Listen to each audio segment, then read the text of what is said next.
Welcome to your weekly training with ABC Coaching. This is Carrie Thrall. I am the coach and owner of ABC Coaching. And every week I come to you live with a new training on different aspects of coaching, different ways to better your life, better yourself, better your business, better what you want to better in your life. So what do you want to improve? What do you want to change? How do you want to change? What gets in their way? So these trainings are meant to help you, and they're brief, 15, 20 minutes, where you can just think about how you want to implement some new skills and hopefully learn a different way to live your life in a better way. So I do these every week. I've been doing them Wednesdays at 3. I think I might be changing the time again, though, because it feels like there's the different times are different for other people. So I want to make sure that this is available to people when they're available.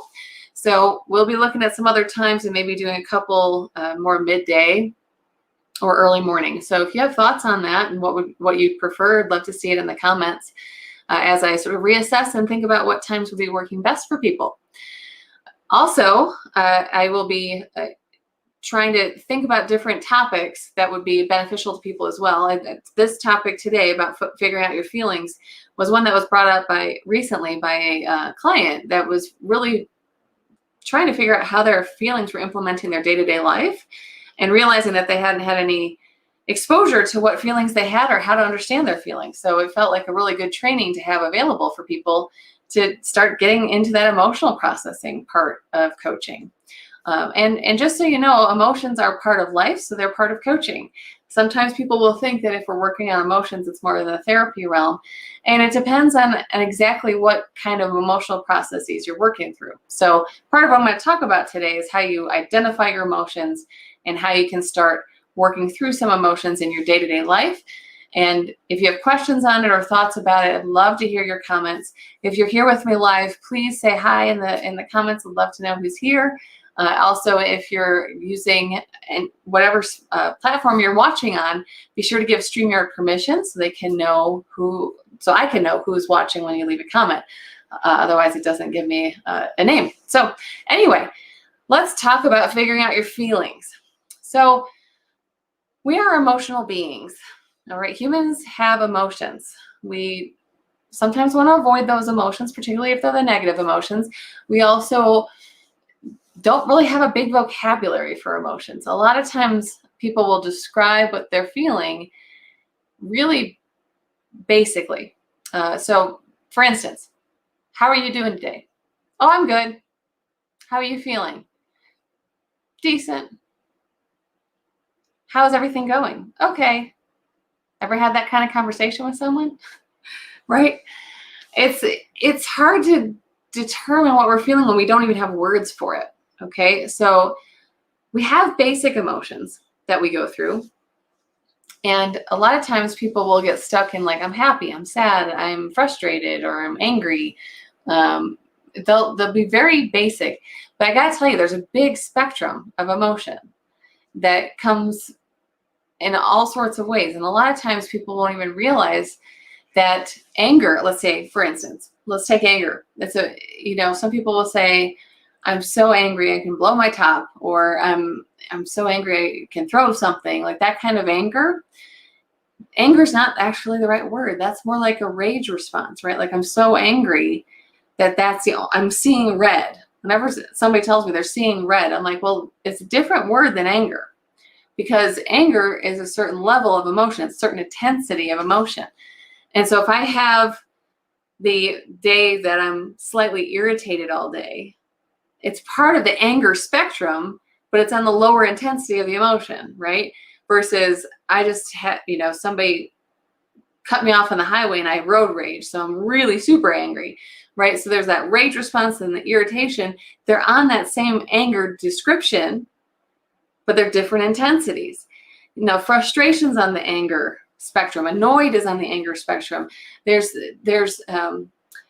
all sorts of descriptions from mad, frustrated, disappointed can even be leading to an anger response. So when we're thinking about our emotional vocabulary, it's almost like, how do we expand that so we can actually describe what we're feeling in more detail when we're trying to talk it out and communicate it or express it? And the thing is, expression of emotion, that's another thing that people get stuck on, is when I tell people or ask people, like, how do you express your emotions? People will tell me, like, well, it's either I tell somebody about it or I keep it in. Like, that's expression. I'm like, well, no, you could be expressing your emotions in all sorts of ways. If you're talking to somebody and you're finding yourself getting frustrated, you're suddenly like, okay, the eye roll. Okay. The eye roll is an expression of your frustration. That's expressing your emotional reaction with a physical response. If we have an expression of anxiety, that could be in my body. I could feel all sorts of my stress hormones pushing and running and going crazy, right? That's an expression that sometimes is out of my control, okay? Especially if it goes to the level of panic, right? If I'm at that panic stage, there's all sorts of things happening. My breathing's changed, my vision's changed, my digestion's changed, my posture's changed, all sorts of things change, and those are out of my control. How I express it verbally, how I express it internally through my thought patterns, that I can probably check in with, right? So when I talk about emotional expression in coaching, I'll ask people, first off, how are you feeling? Like, give me a descriptive word, describe what it is, give it a name. Then I'll ask, what's the intensity of that on a scale from 1 to 10, 10 being as extreme as possible and 1 being a little bit, right? And what are you doing with it is the third question. Like, what's happening with that? Is it running around your head and making your thoughts go in a million miles an hour? Is it that you're snapping at your kids or you're snapping at the dog because you're frustrated with something that happened at work, but you don't have the avenue to resolve it? Okay. Is it that you're maybe just internalizing it and feeling like that pit in your stomach growing bigger and bigger and bigger? Okay. So there's lots of different ways we express things. And I like to describe how we experience our emotions in a pretty consistent way. And what I want you to think about is, like, think about in your body, tends to be like, I always think about, like, right in our gut. We have this emotional container. Okay. This emotional container is where all of our emotions live, positive and negative. All right. So I have all my emotions in my emotional container. Something happens on the outside. Okay. Something triggers an emotional response. All right. Now, if I'm regularly processing and expressing my emotions, I'll know that emotional trigger happened. Okay. And I'll have that emotion pop up to the top of my container, and I'll choose what I do with it. I'll say, okay, this anxiety just came up.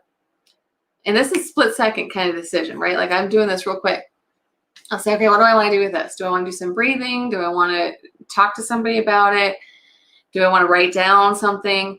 And I'll make a choice on how I express it. So the lid on my container can open and close, and I can take things out and I can put things away and I can process them. And I'm not trying to push them away. I'm just saying, okay, it's here. What am I doing with it? Maybe I've got to pause it for a little bit and deal with it later. Okay. But the idea is, like, I'm accessing those emotions. Now, for some people, though, they're wanting to avoid that process, or they don't know how to do it, so they just keep the container closed. So something happens on the outside, it gets a trigger, something triggers the emotional response. It's like, these emotions won't help me right now. So I'm just going to shut it down, close that container, vacuum seal it, and go on with my life. I'm just going to ignore it. Okay. The problem is the emotions are still happening. You're just not aware of them. Okay. So you might say, I feel nothing. I feel pretty numbed out, or I feel like I'm avoiding. And it's not really affecting me, but it is affecting you, because the problem is you're having all these emotional turmoil inside. You're not paying attention to it. And there's going to be a point where the roller coaster hits you. And suddenly it's like, I'm either feeling nothing or I'm extreme, because eventually they're going to break the seal. Those emotions are going to come out, because we can't just lock them away and expect them to resolve themselves. Okay.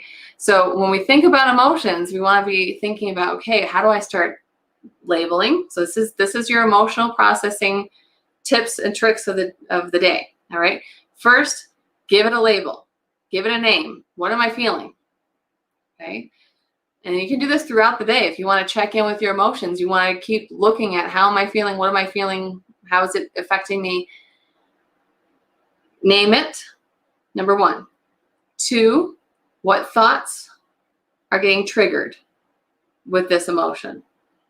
So if I'm really angry, I might be blaming. I might be thinking this person wronged me in some way, or I might be angry at myself for not doing something that I think I should have, right? So again, that I should have done that better, or I should have paid more attention to it, and I get really angry this way, or frustrated with myself, or disappointed with myself, right? What are the thoughts that are triggering that? How intense is the emotion right now? I like the scale from 1 to 10. Like, how intense is that emotion right now? And what is something I can do about it right now? One action. So name it. What are the thought patterns? What's the intensity? And what can I do with it? So you get 4 steps. Emotional journaling, where you journal on your emotions regularly, can be helpful with this, especially if you feel like, I don't know what I'm feeling or how intense the feeling is. I don't pay attention to that. This might be a new skill for you. So it takes some time and say, okay, maybe once a day, maybe at the end of the day, you just rate, you write down and you label it, you figure out what you're feeling and you process it. You might find you want to do that more, especially if you're particularly stressed right now, or there's a triggering event happening in your life. Okay, so if there's something going on in your life right now that's affecting you, that would be a good time to say, hey, maybe I should take some time with what I'm feeling and thinking. Okay, so with that in mind, I would even start today. What are you feeling? Take a minute, write it down. What thoughts come up with that feeling, or what thoughts contribute to that feeling? Take a minute to write those down.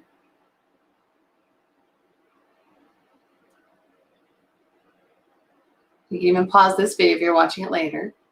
How intense is it from 1 to 10, 10 being most intense? Write that down. And what is one thing you can do to resolve or process that experience? Sometimes it's just writing it down that makes you process it.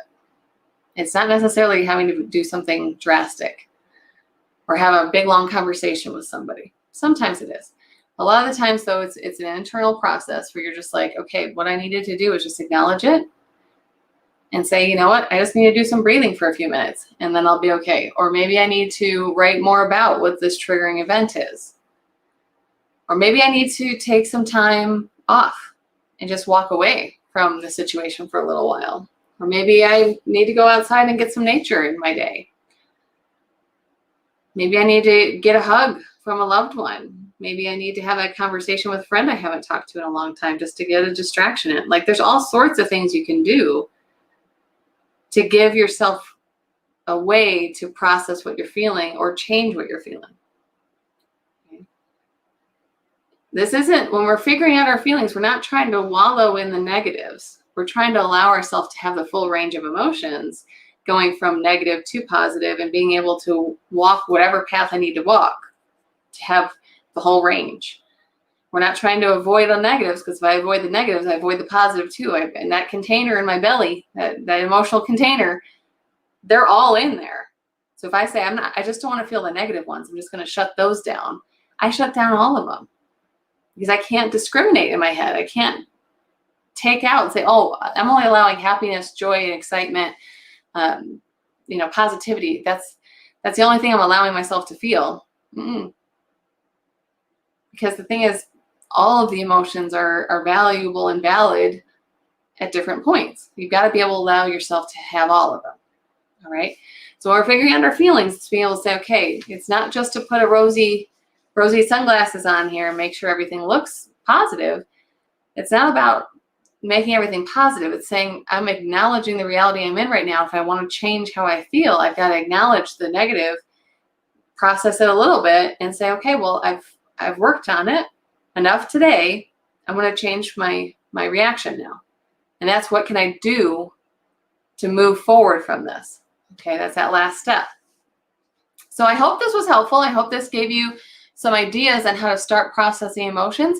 And again, if you have questions about how emotions show up in coaching, and how to use coaching to work on this emotional world, just definitely drop me a message with that, okay? Drop a comment on the video, or send me an email, or send me a message, and just let me know that you have questions about it, and I'd love to get together and chat.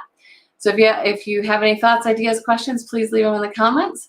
And again, I will see you next week. It might be at a new time. I'm going to put out a poll there in my Facebook group, see if people would be more open to a different time. And I'll announce it there, and also on LinkedIn and YouTube, so everybody can see when the new time will be. All right, everybody, have a great rest of your day, and I'll see you next week. Take care.